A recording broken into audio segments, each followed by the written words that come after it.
येऊ दे.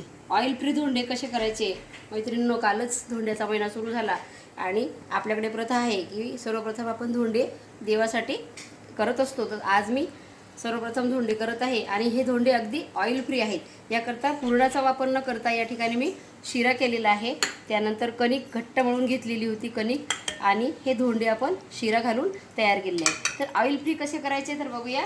या ठिकाणी मी आप्पेपात्राचा वापर केलेला आहे आणि आप्पेपात्रामध्ये अगदी थोड्या प्रमाणामध्ये मी तेल घातलं होतं आणि हे धोंडे बेक करायला ठेवले होते. आपले धोंडे पहिली बॅच या ठिकाणी बेक झालेली आहे. आता दुसरी बॅच कशी बेक करायची हे मी तुम्हाला दाखवते.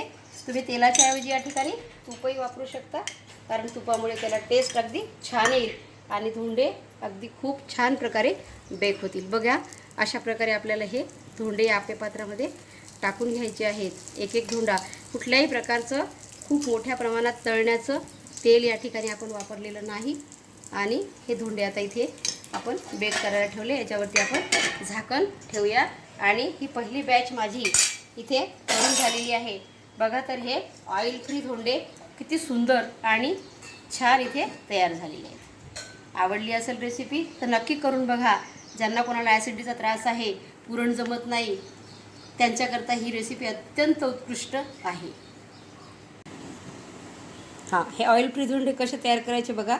अशा प्रकारे आपण या ठिकाणी थोडंसं कणिक घेतलेली आहे आणि त्यामध्ये हे आपण या ठिकाणी शिरा भरत आहोत आणि याला अशा प्रकारे बंद करायचं आहे आणि दाबून घ्यायचं आहे.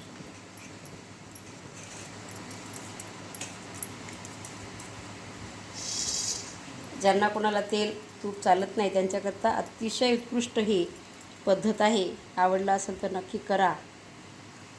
याच्यामध्ये तुम्ही शिऱ्याच्या ऐवजी पुरणही भरू शकता किंवा खोबरा किससुद्धा याच्यामध्ये तुम्ही भरून धोंडे करू शकता. वेगवेगळ्या प्रकारचे धोंडे आपण करू शकतो. ड्रायफ्रूट देखील आपल्याला बारीक करून त्याच्यामध्ये खजूर वगैरे ॲड करता येईल आणि त्याच्यामध्ये आपल्याला ते स्टफ करता येईल. जर आपल्याकडे एअर फ्रायर नसेल तर आपण ही पद्धतचा उपयोग करू शकतो. हां, एअर फ्रायरमध्ये सुद्धा आपल्याला हे अतिशय चांगल्या प्रकारे बनवता येतील.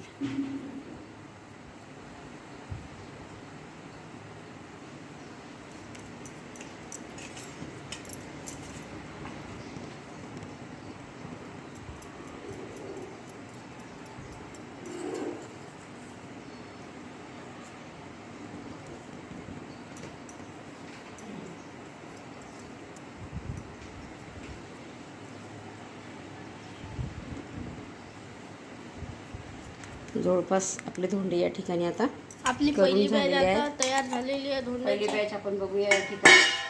त्याला पलटून घेऊया. हां, ठीक आहे. थोडेसे याला आपल्याला आता पलटवायचे आहेत. एक बाजू त्याची छान भाजल्या गेलेली आहे आणि आपल्याला दुसऱ्या बाजूने ह्याला पलटवायचं आहे.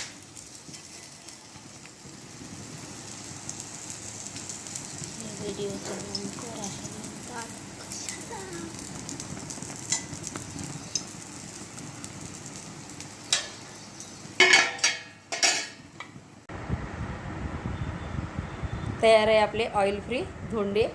कुठल्याही प्रकारच्या ऑइलचा यामध्ये वापर केलेला नाही. फक्त थोडंसं वरून ग्रीस केलं होतं आणि एक छोटासा तूप एक थेंब याच्यावरती सोडलेला आहे. यामध्ये आपण शिऱ्याचा मध्ये भरण्यासाठी वापर केलेला आहे आणि वरून कणिकेमध्ये शिरा भरलेला आहे.